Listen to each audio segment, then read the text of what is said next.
Yamakadai kuterera panguva dzino ndiyo channel yenyu inonzi Kulian TV apo patinokupai ma-updates nawu nezvinhu zvakasiyana-siyana zvinenge zvichiitika nekutora nzvimbo munyika yekwedu. Meanwhile, Zimbabwean Liberation War veterans led by Ruben Zulu have been filed an urgent High Court application to block Constitutional Amendment Bill number 3 due to allegations of systematic corruption, including bribery of MPs with cash and vehicles by the controversial businessman Wycliffe Chivayo. The lawsuit argues that these alleged bribes intended to secure votes for the legislation create a conflict of interest that renders the parliamentary process invalid. Despite the allegations, Parliament is proceeding with the bill, which aims to alter the country's executive and judicial structures. The veterans demand the certification of the bill be halted following an ignored ultimatum regarding the alleged contamination of the legislative process. Ndo mamirira akaita nyaya yacho iko zvine zvimuri yeZimbabwe pari kupisa. You know what? One thing I like about Zimbabwe is that zvinhu zvese zvinenge zvichitry kuitwa. Izvezvi tikada kutaurirana kuti hapana chakambozombozamwa, vanhu makangosiya vanhu vachingoita zvinhu zvavo, tinenge tichinyeberana. Vana veZimbabwe vatry zvese chaunofungidzira kuti hachina kuitwa iwewe iwo ndiwo unenge usina kutochiita. Vanhu vanga vari kutoita zvakasiyana-siyana. A lot has been going on, honestly, because izvezvi tikada kutarisa kuti alright ndianani vasina kubatwa. Even vacho vanga vari kutopikisa bill vacho kune vakatoripikisa zvepasi pemuti vakapohwo futi makulayo epasi pemuti, vamwe vakanotonodzwa kwachauruka zvepasi pemuti ipapo. Vanhu vanenge vachinzi aiwa bill rakaningina, and then the next thing knows what we have democracy. Okay, democracy uchisekerera muchitorwa muchipuwa mambama yenyu pasaidi vemambama vachipuwa mambama. But nyaya homberi kunyaonetsa panapa ndeyekuti aiwa chinhu chese chakaitwa the whole chinofana kumiswa chese. Ma-allegations acho ari kuwanda kuti aiwa corruption chekutotanga, bribe, Chivayo uri kunzi wakatengera ma-MP mota ukatanga wavapa nemari dzakasiyana-siyana. Saka zvawakaita izvozvo yanga itori bribe iyoyo. And you know what, by doing so ndo pakatanga futi kunongedzerwa vanhu vakaita sana kuda Tagwirei. Ndosokuona izvi vanhu vakutanga kunongedzera kuti Tagwirei is everywhere, even though achinzi ari kurwiswa nesystem yacho iyoyo futi, the same system yekuti because anga kuda kuswedera akuda kunozvisa padhuze akuda kuita popular, because the system of ZANU-PF I don't know how many times ndakangogara ndakai-explain apa napa ndichitaura kuti system iyo yeye haidi munhu anoita popular.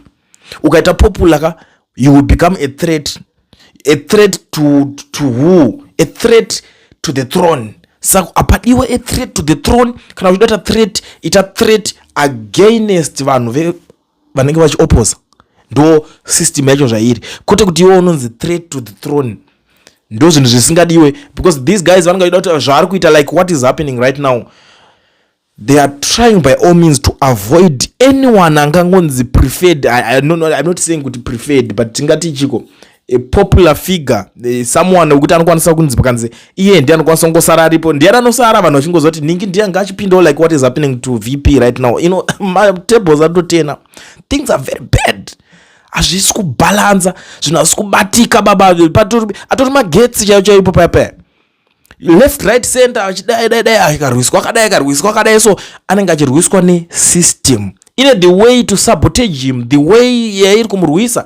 Go and look at his speeches that kutaura as a vice president of the nation. He deserve to be he deserve a fair inonzi airplay on ZBC. Like kunenge uchingobuda vanhu zvaataura zvacho zvezve zvofana kubudawo zvichiita zvichiselebratewa, zvichianalyzwa, zvichitaurwa matauriro akasiyana-siyana. But all those things are not happening. Why? Because these guys, they are afraid kuti this man akaramba achidai so agara iye anga atori nezita kudhara. If you still remember, even in 2017 VP Chiwenga, he was the most popular. He became the most popular, I mean, because he was the most popular takutaura zvimwe zvinhu panapa. He became the most popular zvokuti vanhu vakamufarira vakamuda vakataura ava ndo baba vetu, famba general chinchi, hamba chichi general chichi vachienda.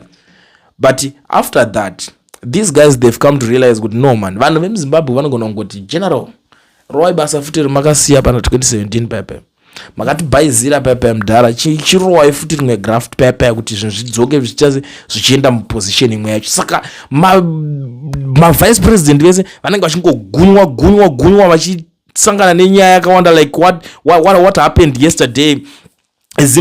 Parliament yakapasa clause 4 of the constitution amendment bill inoita kuti ma-vice president ese zvawo hakuna anokwanisa kuita automatically succeed the president, so no automatic VP succession, 30-day election window, repealing section 93 subsection 3, parliament elects presidents, ndo vakabva vatita se vatopasisa. But zvese izvozvo zvaitika masystem maskillfuls ari kurohwa mawo veterans ayakati aiwa isusu zvinhu zvese zvamaita zvebill zvenyu kana kuita seka hatina yakanyanya vachitungamirirwa naRuben Zulu.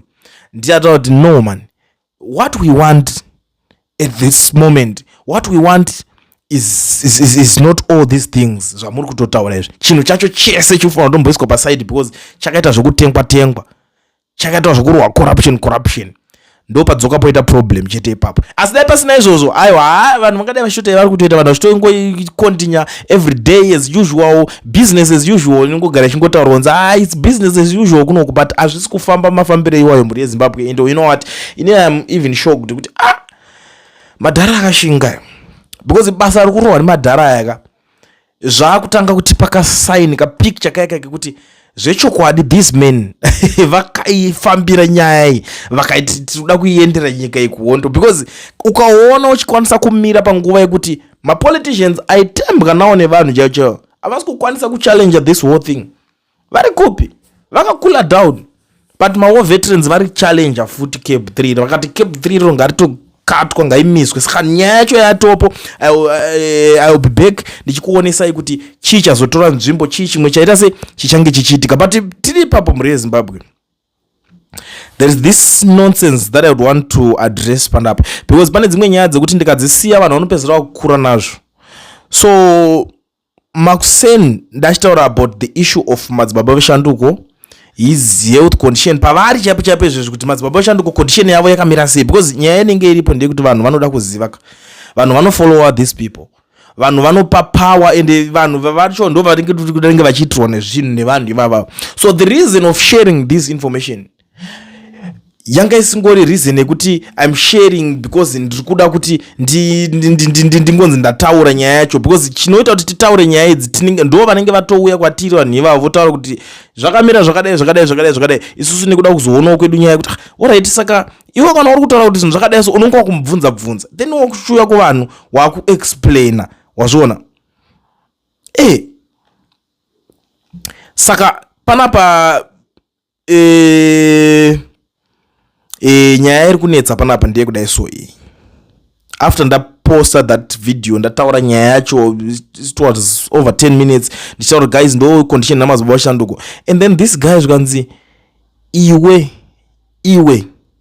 you are very stupid boy, utano hwemunhu is private and confidential, uri kasatan kemunhu iwe kambwa iwe bvisa zvawanyora. And the hands tovharisa channel yako stupid.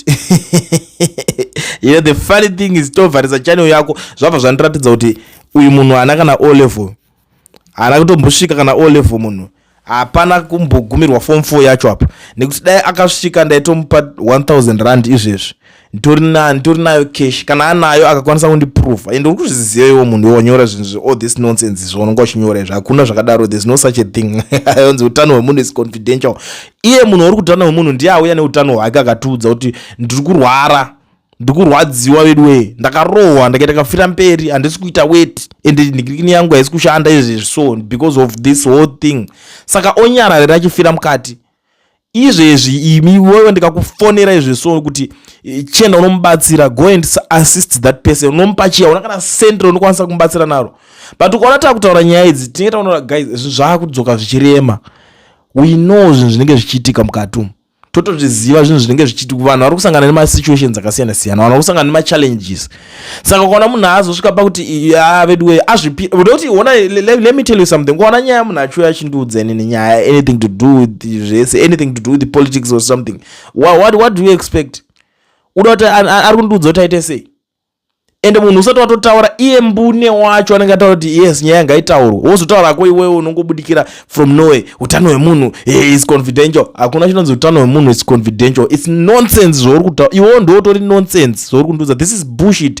I don't listen to such people honestly. Most of the times ndinotogara ndichitoignore, but tinongosiya kuti tione. I know kuti pane vanhu panapa vanonzwisisa zvinhu izvi, pane vanhu panapa vanotaura kuti vanotouya vachimisa vanhu vanenge vachida kuti shaudhira zvinhu zvakaita sezvizvi kuti ndataurire utano hwemunhu. Uri kumbozviziva kuti nhasi help yaakwanisa kuzowana yacho yakakura sei? Do you know that? But because if iwewe uri kungozvimisa kuti zvaiwa utano hwemunhu uite sei, tidzoka totya toti pamwe ndimi kamuruda kuti munhu wacho afe, nekuti munozoti manzwa problem yacho yanga iri kumunetsa yanga achirwara nayo, muchatanga kuti chi? Zvakatoitika sei, zvakabhaizika izvozvo, dai akataura anga ari munhu wevanhu wani, paibuda achidai so, but pazvatobuda zvikatotaurwa, paatotaura pacho ipapo munobva matanga kuda kuti misa. Ina hangu honestly speaking hatinigirikina out of vanhu vese.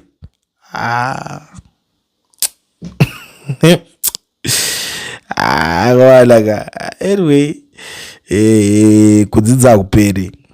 Zvinhu zvinowanika mukurarama, tine vanhu mapenzi vanowanika mukufamba pane zvatinenge tichiita, tozvinzwisisa. But anyways, inyaya yekuti tichazotaura nezvazvo dzimwe nyaya dzacho tikangotaura tikapfura neipapo kutira kuonesana nenzeve dzekunzwanzwa, kozi kune umwe munhu anenge akuda kuzofunga kuzoti rega nditaure nezvazvo tozodai so chakadai so. Muri madofo vanhu vakane pfungwa dzakadaro. Hatiregedze kutaura nyaya yemunhu kana achinge anayo, hatiregedze kutaura nyaya yemunhu kana achinge ari panguva yakaoma. Ndo nyaya ndati nditaure nemi iyo ndikuonesei. So ndo nyaya yacho for today. Handichadi kuramba tichangotaura, tingatozopedza nguva tiri papapa, but nyaya iripo. Sorry zvenyu tozazomboadresa kanyaya iripo ndeyekuti war veterans vaenda kuhigh court vakanodedzera kuti vari kunoita agent application yekubloka cable 3. ndo nyaya iri panapa yatanga tiri nayo takakubatirai muzuva ranhasi, nezvakaitikawo kuparliament kwacho mucable 3 macho nezvinhu zvataona kuti zviri very important zvitese zvikwanisa kunge zvichibatsirika. But thank you so much for watching one chivitiviti. I will be back kana chinge ndazosangana nedzimwe nyaya futi dzatinenge tichingoda kuti tinge tichitaura nezvadzo. Munondiona ndauya ndapanapa ndakutaura nemi.